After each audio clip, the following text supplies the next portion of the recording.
Can you say hi on this one? Yeah. There we go. There he is. Gang So, well, thank you. So, was that a gang sign? Yeah. We'll soon learn if I start getting some hatred. Thanks, man. Welcome to the next episode. The next episode of Podcastley with Shyam. Thank you so much for joining Thanks a me. lot. Man. It's my first podcast ever. First ever podcast. First podcast you ever. can tell. Yeah. Apologies, cut out. Don't cut that out. We keep that in. That's good. So that means we get to get all of the juice, all of the sauce, all of the good stuff about you as an agent. Yeah. First of all, tell us a little bit about what you currently do. So what space are you in right now? So I focus on the prime and super prime. Yeah.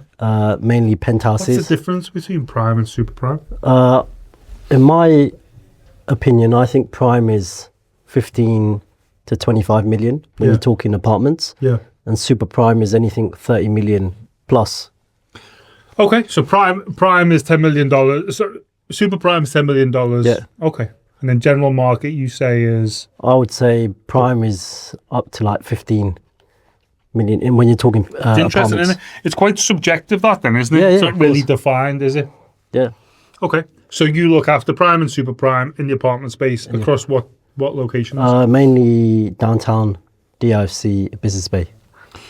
The IFC is a funny one, isn't it? Because when I moved here 16 years ago. Oh, wow, 16 years. I know I don't look old enough. I keep saying that though, and people keep telling me I do look old enough. No, you don't. I feel like I've got body dysmorphia. No, you don't look old. Thanks, man, I appreciate it. I feel 25, but apparently I don't look it.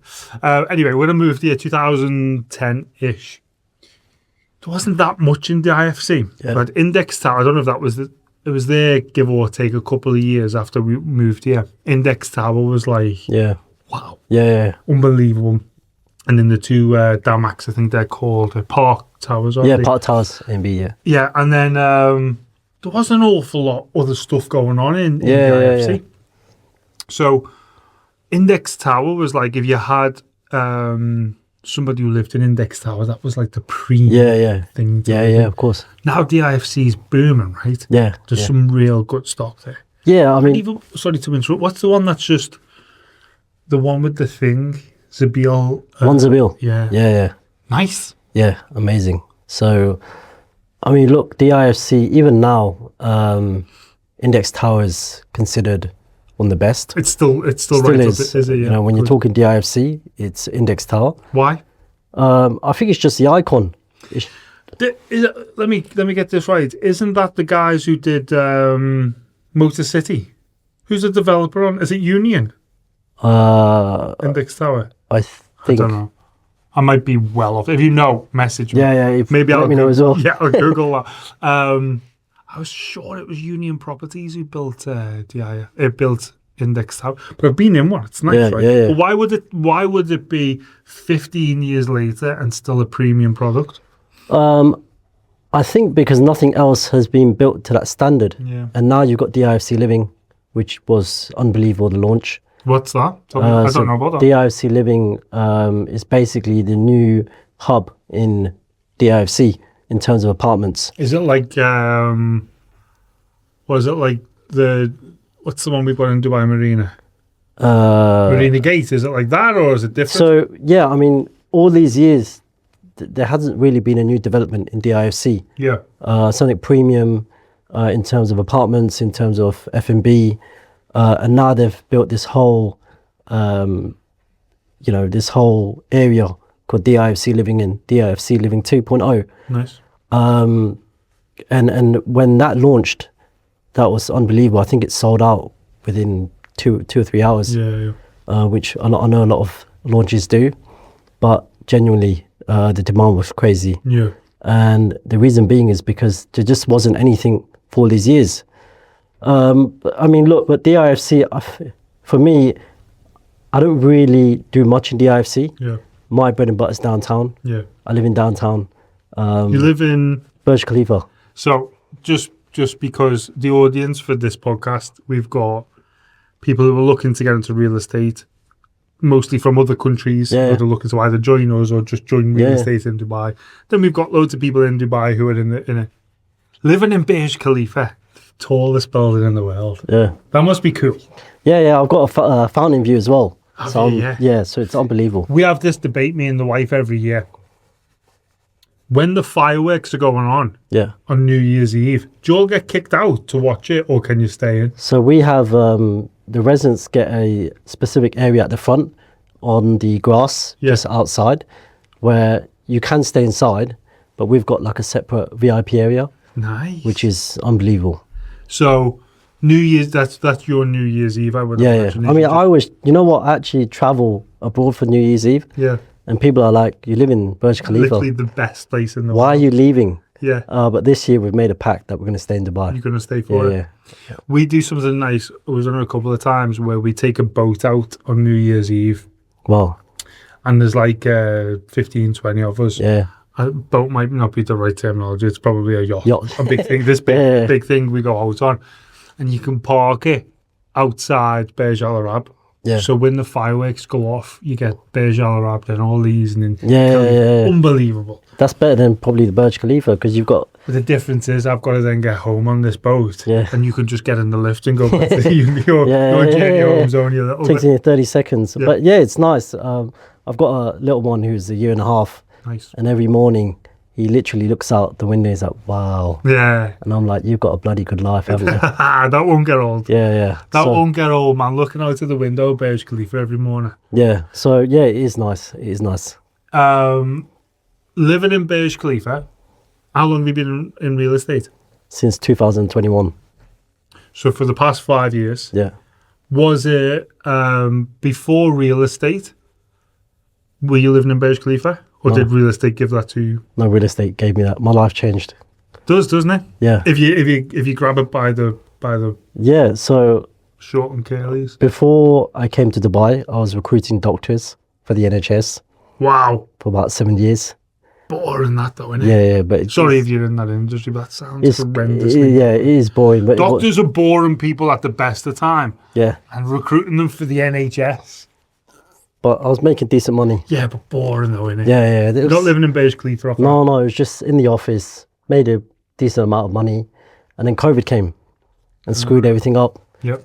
And obviously, we know what happened in the NHS, right? Yep. So I lost everything. I'm sure we all used to go out and clap at 8 o'clock for everyone. Did we all clap? Yeah. That was wild. Clap for the heroes. Yeah. And now I lost everything. Yeah. So just before I came to Dubai, I was a Deliveroo driver, Love that. delivering kebabs. Come on. Yeah. That's the best. Yeah. So, okay, now you've shared that. I don't think I've ever shared this. Producer Jamal. I love that you get full title, Producer Jamal. Don't know if I've ever shared this on here before. My first ever job was in McDonald's. No way. Yeah, man. When was that? So I used to play professional football. Yeah. Semi-professional football. This is what am I, 40? 25 years ago, right? 24 years ago. And whether I was good enough or not good enough to make it, in the most part, I probably wasn't going to make it. And my old man was like, right, you're not going to be a footballer then. Let's get you a job. And he drove me to the McDonald's. No way. And he went inside and said, he needs a job. Can you interview him? No way. And by chance, the area manager was there. I'd never forgotten this guy with long, greasy hair. And I was like, and he sat me down and interviewed me at the same time. No way. And I was like, wow. Even funnier story, I actually got fired about 2 weeks later for giving free food to friends. But that was my We all first- had a mate who did that. it was me. But going from a decent living in the NHS to dropping kebabs off, Yeah. then what was the trigger to move to Dubai?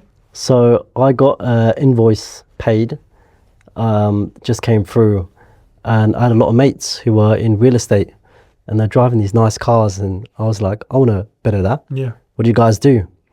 And they were like, we're in real estate. I said, what's that? Yeah. I had no clue. They're like, we just sell nice houses.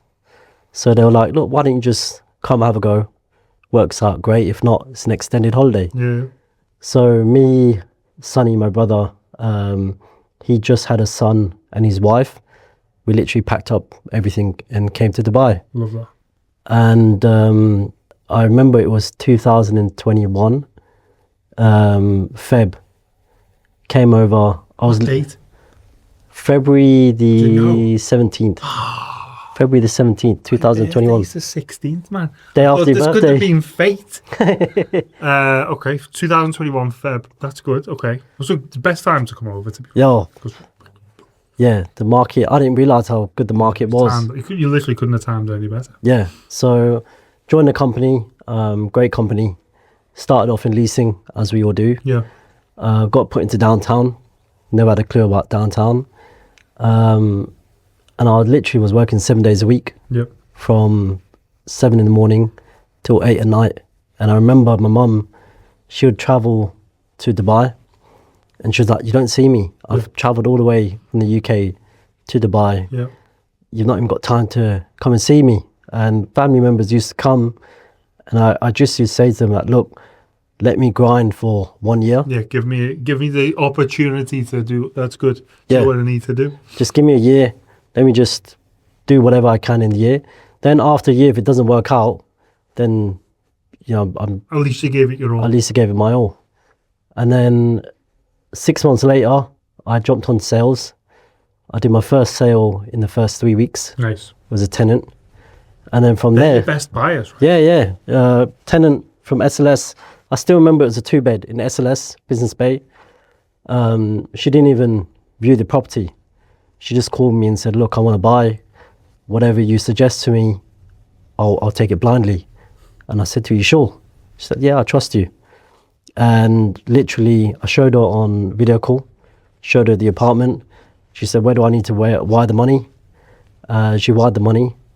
And honestly, I was like, wow, if sales were this easy, It's not though, is it's it? not.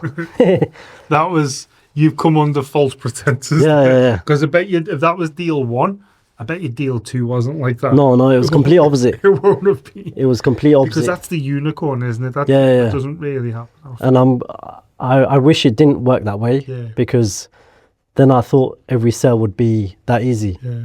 And it's not. But the second one was complete opposite. So then I realized what I had to do Yeah. and I had to work for it. So yeah, then I jumped on sales. I then got headhunted to work for Knight Frank. So I progressed. Great brand to work. Yeah, great brand, great company. Great company to work at. Makes a lot of sense. Yeah. For you and your brand and Yeah, how yeah. you are, it's a great place to be though. And then the rest is history. Yeah. So we, for those who don't know, we have a model at the business where we go after agents that we think are a good fit for us, Yeah, and a good fit for our growth plans. Yeah. So we targeted you and Yeah. your brother. We got you both, which Yeah. is nice. To put yourself in a position from, I'm going to keep referencing the Deliveroo thing because I think it's brilliant. Yeah. But going from, and there's nothing wrong with Deliveroo driving. It's just a Yeah, of course. It's funny enough. I actually think it'd be one of the most enjoyable jobs. The amount of people you get to meet. I just think I'd be starving all the time. I get free food as well. Yeah, because the great smells in the Yeah, car. But then to be in, we are without doubt one of the leading brokerages in Dubai. Aspirations to be number one in Dubai. Being headhunted is a nice feeling, right? Yeah. But it doesn't just happen. When you're doing them 7 days a week, 12 hours a day. I meet so many agents who say to me, Mark, I'm grafting me bollocks off here and I'm not getting results. Yeah. Do you agree that somebody can work 2 hours very productively and get a great output, and somebody can work 12 hours being a busy fool and get absolutely nothing out of it? Yeah. But you managed to do a 12-hour day and actually get productivity from it. So what would be interesting to hear is, what do you think are, in that first year of real estate, what do you think is the most important things for an agent to do and to have a likely output of success? Number one is knowledge. Like, learn. I always say, so number one is knowledge. But number two, be a specialist in that area. Yeah. Don't be a jack of all trades and master of none. So I knew that for me personally, I targeted the address buildings. because I love them. They're branded. It's funny because yesterday we had Jamie Neep on. Yeah, I saw that. Yeah, He said he's got 100% market share. yeah. I know, it's crazy, right? Man, I mean, it's easy to say, and I'm going to give him some here, but basically, I think it's in the last 4 months he's got 100% market share. Yeah. He does normally sit at about 60%, but just by chance he's at 100. Yeah. But even at 60%, It's crazy, right? solid. Yeah. And he's what you've just said you need to be. Yeah. That's what he done. Yeah. He knows everything and everyone Yeah. in JW Marriott. Yeah, That's yeah. what it is. That was the address, which allows him to sell all the houses. Yeah. So you picked. What did you do? Fountain Views and Sky Views. Address Boulevard. So that was my first sale. How was it? Yeah. Apartment 1507. Nice. I still remember it. There's a 1 bed, 2.45 million. And at that time, even that price people thought was crazy. Yeah. So Address Boulevard, Address Sky Views, the 118, which is full of penthouses, and now Il Primo. But at the time, it was just those 2 address buildings and the 118. Il Primo is one of the better buildings I've ever been in. Yeah, I think it's the best. I think so. Yeah. Because a lot of the time you get the serviced buildings, which so I've been in. I can't remember the name of it. There's another one. I'll remember in a minute that I've been in, and it's stunning. Yeah. It's like a great build. It's quite condensed on the size, but it carries a premium because it's got the address brand. Yeah. And I get that. Yeah. Il Primo ticks a lot of boxes. Yeah. You can be a family. Yeah. The one we seen, I think it was a half floor. Yeah. 4 bed. Just like not flashy, not like over the top. Yeah. It was a home, but it was beautiful. Yeah. Great views of Burj Khalifa. Unbelievable. What do you think in that specific tower, Il Primo? What do you think the movements on price is going to be? Do you think it's going to continue to increase? Like, how do you think pricing is going to go there? So you got to understand with Il Primo. Can I just tell you something? Yeah. If you're watching, did you see body language then? Right, because we've been chatting. Yeah. And when you got excited, you went from a conversation, then did you see him? And then he goes into sales. Oh, I love Il Primo. Yeah. I see it's just like, you're ready to start selling it. That's good, right? Because that means you can answer that question confidently because you understand everything about the building, which is nice. And sometimes organically, you don't realise it, that you just like got into sales mode straight away. Well, go on. Tell me, what do you think it's going to do? So Il Primo is a genuine, what I call a genuine trophy asset, because location, you're on the front line, nothing's going to come above it. You can't cut that. Nothing's going to come in front. No. Because there's nothing in front. Okay. So it holds that value. In terms of size, the only comparable you had is 118. So, 118's Business Bay though, isn't it? I mean, it's right next to Fountain Views, so it's between. I've never because I'm 90% sure it falls under Business Bay, but it's not. Yeah, so it's literally. You can throw a stone at the by hall. Yeah. I don't get it. It's literally like on the side of Fountain Views, but then you've got Business Bay. Yeah. I think if that was a downtown address, I think it would be worth more. Yeah, 100%. Full floor penthouses. Yeah. 6,650 square foot. It's a big thing, isn't it? And the floor plans are amazing there because they're all square, big kitchens, big living. So that was the only comparable you had. And there was nothing else. So when you had like an Indian family that needed the size, you couldn't go anywhere else. And then Il Primo came. Yeah. So it has the size, you have the location, the amenities are incredible. You've got a golf simulator. In Il Primo? In Il Primo, yeah. Golf simulator, games room, sauna, steam, cigar lounge. I always wonder, right, do you think things like that form part of the buyer's journey? Yeah. Like how influential do you think the amenities such as the cigar lounge and all that, obviously there's not a reason to buy, but how influential do you think they are on the buying cycle? 100%. I think it, because you're selling a package, right? They're not just buying bricks here. Yeah. They're buying a whole package. So it's more of a lifestyle purchase. Yeah, it's more of life. life. You're ticking. Okay, so you're buying. Is that something? Let's say a ticket in Il Primo. How much is a half floor in Il Primo now? So you got 2 you layouts. Sold one last week, didn't you? Yeah, 31 and a half. So yeah. We're $9 million. $9 million. Yeah. Give or take. I mean, look, so off plan there were around 18, 19 million. Now they're transacting anywhere between 28 to 30 million. Jesus. So the guys that bought there, They've done really well. yeah, they've done, 50-60% yeah, uplift. and they've got, some of them got 5-year payment plans Post handover. post handover. So they only put down 50%. Oh wow! So they're 100% cash on cash. Yeah, Love that. yeah, That's yeah. a proper investment. So I think the sorry to interrupt. So I think the prices will go up. Yeah. There have been a few sales that have been slightly lower due to the conflict, but I do think the prices will go up. Yeah. I think that's, as real estate agents, we always say that. Yeah, prices going to go up, but there's a lot of logic, with low supply and high demand, just organically prices increase. One of the things that I think people will definitely question: $9 million for a half floor Yeah. penthouse, or just half floor. Just so there's 2 apartments per floor. They call them penthouses, but I've always thought penthouses right at the top. Yeah. So So these it's are not, but it is. yeah. So $9 million for a half floor property, 30 million dirham. Now, if I look across the city for 30 million dirham, there's lots of options. Yeah. There's lots of fantastic options at 30 mil. You can buy on the Palm, Al Barari, District 1, penthouses on the Palm. Yeah. There's all very sexy stuff. Yeah.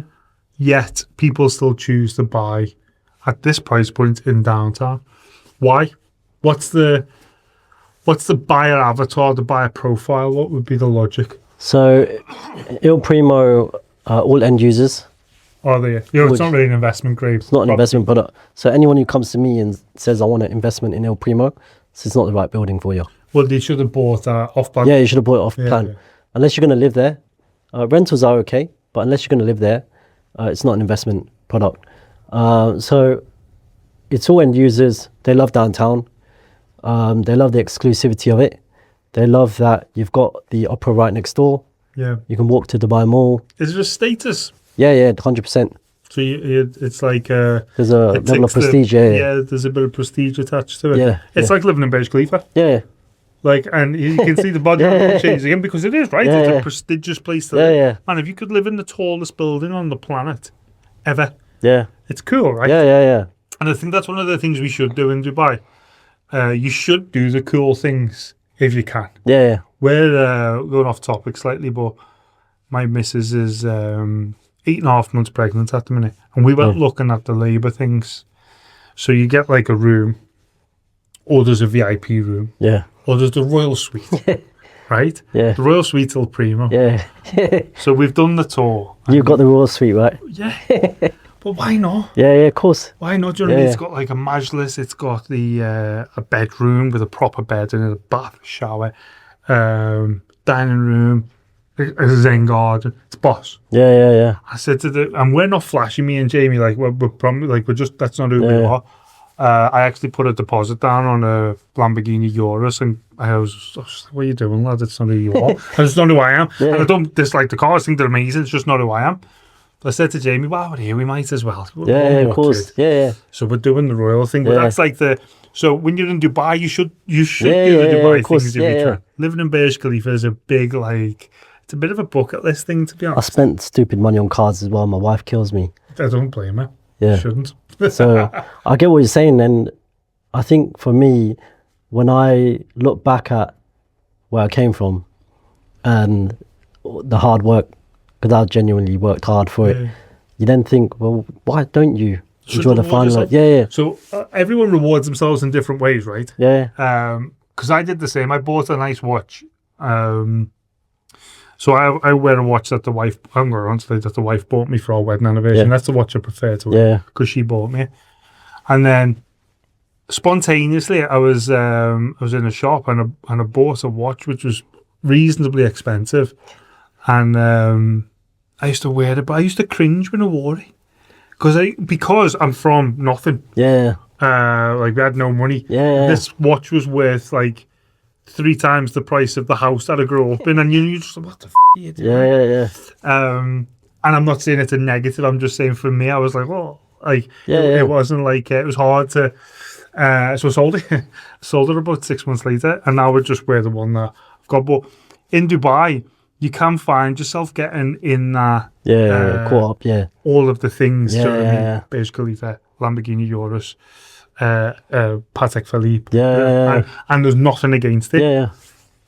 You can also come here though and build something from the money you make that Yeah.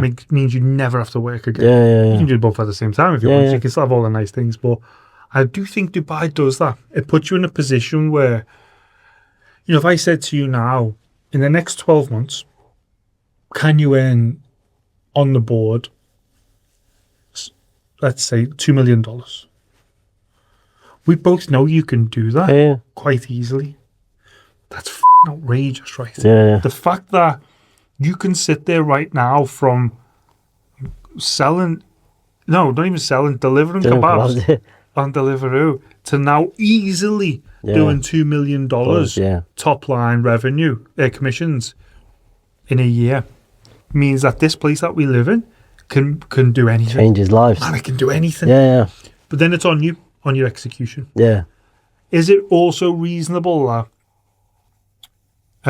we could sit somebody next to you with the same resources as you, with the same tools, with the same knowledge, Yeah. and they do absolutely nothing?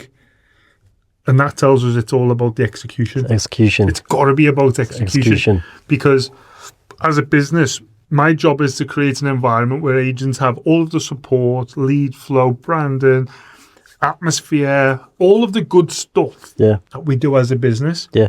So all of the boxes are checked on. Can you be successful? Will you be successful on how you execute? Yeah. Like, so I've got people, I'm not saying I know more than other people because I genuinely, I never position that, but I've been here a long time. Yeah. And a lot of people who've done extremely well in real estate come to me for help. Yeah. And I say this, you're at the, I think you're at the last company meeting, I say to people, if you're not earning as much as you want to be earning right now, Yeah. my diary is public. Yeah. You can book into my diary Yeah. and demand time with me and say, here's where I want to be. Yeah. Tell me how to get there. Yeah. And people do. Yeah. And it's people, sometimes the people you never expect, right? And what you see is those people who want it and they say, I don't care what it takes or what you tell me to do. I'm just going to do it as long as I know what the output looks like. And I think as a business, we give people these resources. As an agent, you've got to execute on whatever you're taught and whatever makes it work. But man, as a place to buy, it's a life changer, isn't it? Yeah, and funny you said that actually about the training. The number one thing I was most excited about joining Husby for was to work with yourself and to get the training. And I told Sarah that. That's nice. And I said, look, regardless of what Husby can offer me, one thing you can't put a value on is getting that training and one-to-one with Mark, because I know what he's achieved. And even though I've done this much, I still have a long way to go. Yeah. And I know with Mark, we can get there. And it's a team effort, right? Yeah. And I think it's kind of you to say that. I appreciate it. But there's a lot of agents who, there's a thirst for it in the market. Yeah. A lot of people have been extremely successful. And you don't, if you've not done 15 mil in a year and you want to and believe you can, then you probably just need someone to show you. Yeah. And when you've got access to that, and it's not just me, there's other great leaders in the city that can do it. We just do it, something that we do. I'm confident that in the next 12 months, I think what's 6 figures is 100,000, 7 figures is $1 million. I think you could do 8 figures. Mil. Yeah. 10 mil. Yeah. I think you can. Yeah, 100%. And 10 mil is what? $2.5 million. Yeah. It's a big chunk of cash. $3 million. It's a lot of cash. Yeah. And that's when it's like, the point I was saying, if I said, can you do that in the next 12 months because that's us done in real estate then?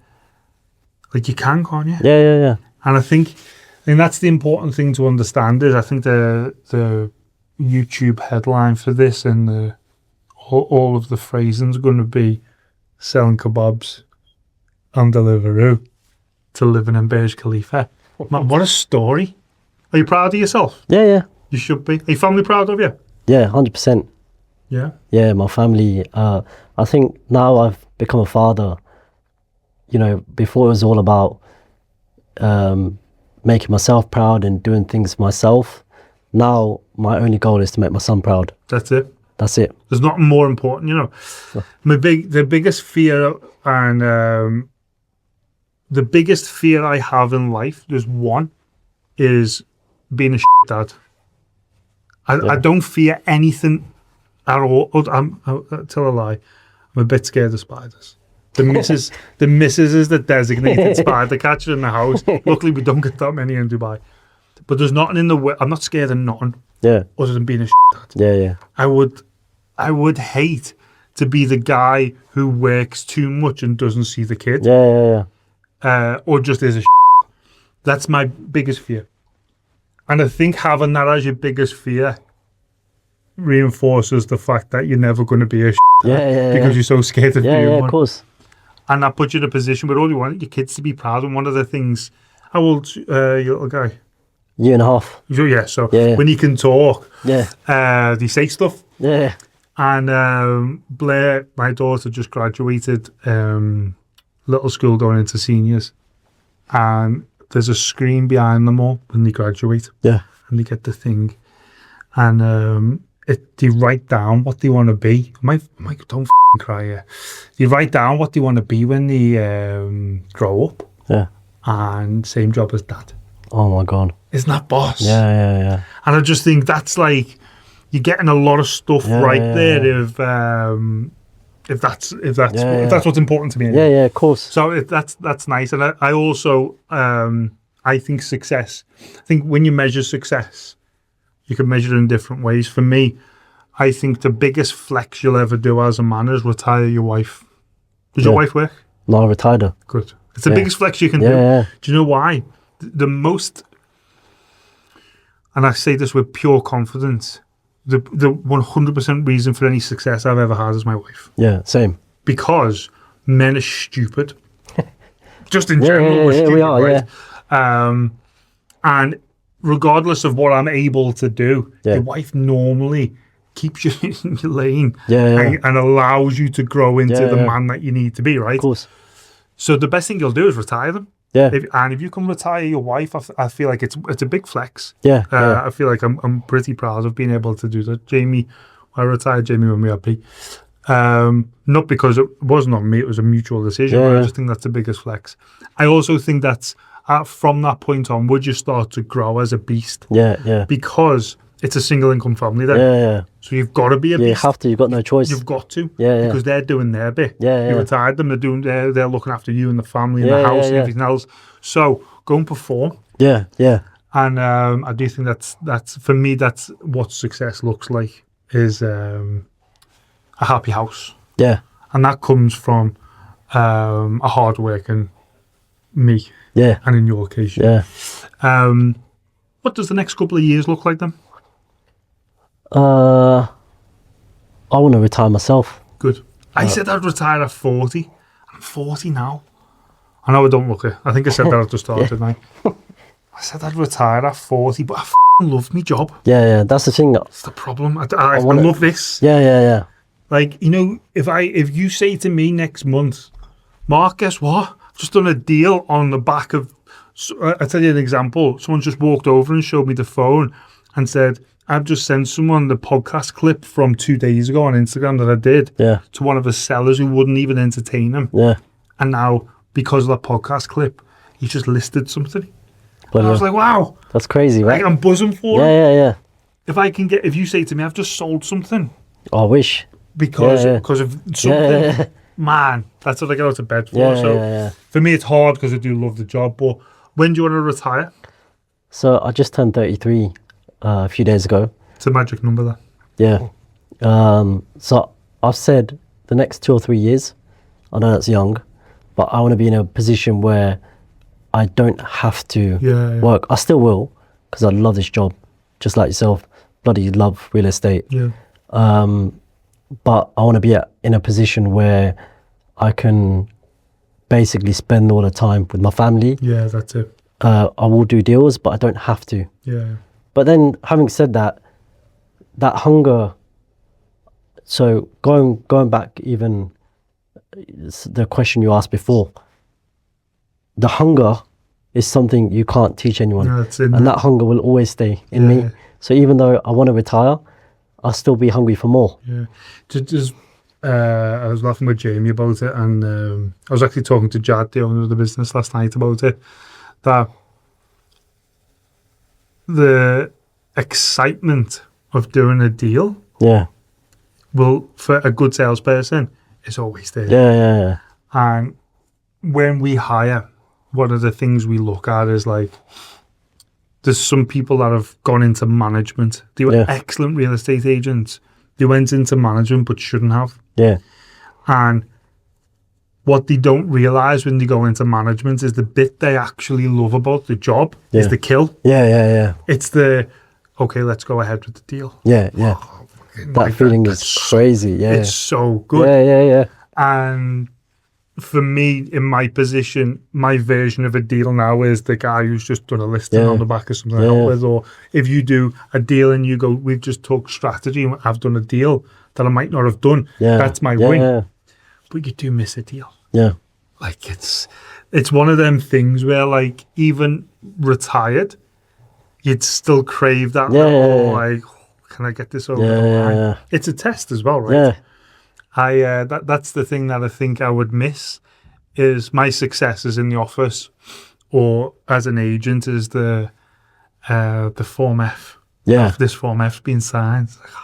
And there was actually a period last year, funnily enough, where I took 3 months out, and it got to a point where I didn't have to do a deal because financially I was pretty fine. Yeah. And I said, look, let me just take a 3-month break. Let me just go on holidays, just chill. But then I got to a point where I said to my wife, have I still got it in me? Yeah. And she said, self-doubt. Yeah. And she said, I haven't done a deal in like 2 months. Yeah. And she's like, you're crazy. You've just had some time for yourself. Yeah. I said, no, I think I'm a agent. I forgot how to do it. I forgot how to do it. Yeah. I think I've lost it. I've lost my mojo. Yeah. And then she said, look, I promise you, once you get back in the zone, give it 2 weeks, you'll be back in the zone. Yeah. I said, no, I think I've lost it. I ain't got it in me. So the next day, basically, I said to her, look, I'm coming out of this break. Yeah. Got my laptop up, started calling, making calls. I want to buy a house quick. Literally, then a week later, I got a deal. Contract F. And she's like, I told you. Yeah. And I think that's what I'm worried about. So even though I do want to retire, that hunger, that buzz, I'll miss it too much. Because it's one of our wins, right? Yeah. When I used to play sports, there's a victory within the team that you win. Yeah. I play a lot of golf. Yeah. But like you don't always win at golf, especially if you're a bit crap. Do you know what I mean? So I play for enjoyment. So the win isn't always there. Yeah. Although I am much better than the 3 people who play golf with. If you're watching this, I am better than all 3 of you. So that in work, we are in a fortunate position where we get to have a win. Yeah. And that win is celebrated personally. Yeah. Then it gets celebrated company level. Yeah. You get to get a trophy and all these. Yeah. And then we have leaderboards and there's a win there. Yeah. So I've got a guy last month. So to be number 1 at the business every month you have to clear $1 million dirham, there or thereabouts. He did 1.4 mil last month. I saw that, bloody hell. And he saved 350 grand. Wow. And he said to me, can I not put this in this month? Because I don't need it. I've won at 1.4. I want to start next month at 350. Because it wants to be number 1 every month. Yeah. Because it's a thing that just win. Of course.